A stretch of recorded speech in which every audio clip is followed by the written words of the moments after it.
नमस्ते दोस्तों, स्वागत है आपका हमारे YouTube चैनल अनूप हिंदी कहानी में। लेकर आए एक जोरदार मज़ेदार कहानी। चलिए पूरा सुनते हैं। एक बार एक शिक्षक संपन्न परिवार से संबंध रखने वाले एक युवा शिष्य के साथ कहीं टहलने निकले। उन्होंने देखा कि रास्ते में पुराने हो चुके एक जोड़ी जूते उतरे पड़े हैं, जो संभवतः पास के खेत में काम कर रहे गरीब मजदूर के थे, जो अब अपना काम खत्म कर घर वापस जाने की तैयारी कर रहा था। शिष्य को मजाक सूझा। उसने शिक्षक से कहा, गुरुजी, क्यों न हम ये जूते कहीं छिपाकर झाड़ियों के पीछे छिप जाएं। जब वो मजदूर इन्हें यहाँ नहीं पाकर घबराएगा तो बड़ा मज़ा आएगा। शिक्षक गंभीरता से बोले, किसी गरीब के साथ इस तरह का भद्दा मजाक करना ठीक नहीं है। क्यों ना हम इन जूतों में कुछ सिक्के डाल दें और छिप कर देखें कि इसका मजदूर क्या प्रभाव पड़ता है। शिष्य ने ऐसा ही किया और दोनों पास ही झाड़ियों में छुप गए। मजदूर जल्द ही अपना काम खत्म करके जूतों की जगह पर आ गया। उसने जैसे ही एक पैर जूते में डाले, उसे किसी कठोर चीज़ का आभास हुआ। उसने जल्दी से जूते हाथ में लिए और देखा कि अंदर कुछ सिक्के पड़े थे।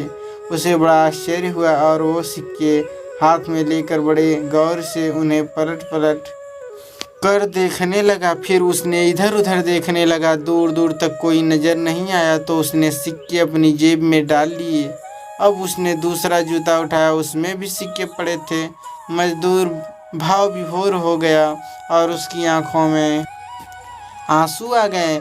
उसने हाथ जोड़ ऊपर देखते हुए कहा, हे भगवान, समय पर प्राप्त इस सहायता के लिए उस अनजान सहायक का लाख लाख धन्यवाद।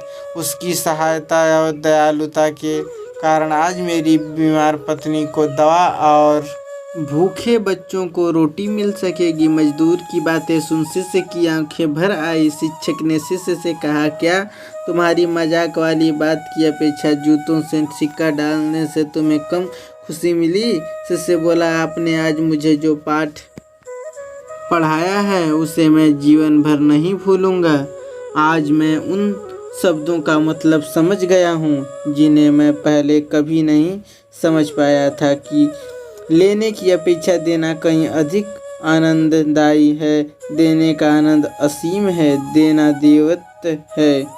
दोस्तों, सचमुच जो ऑफ गोइंग से बढ़कर और कोई सुख नहीं है। हमें इस कहानी से शिक्षा लेते हुए अपनी अपनी क्षमता के कारण अनुसार जरूर कुछ न कुछ दान देना चाहिए और ज़रूरतमंदों की हर संभव मदद करनी चाहिए।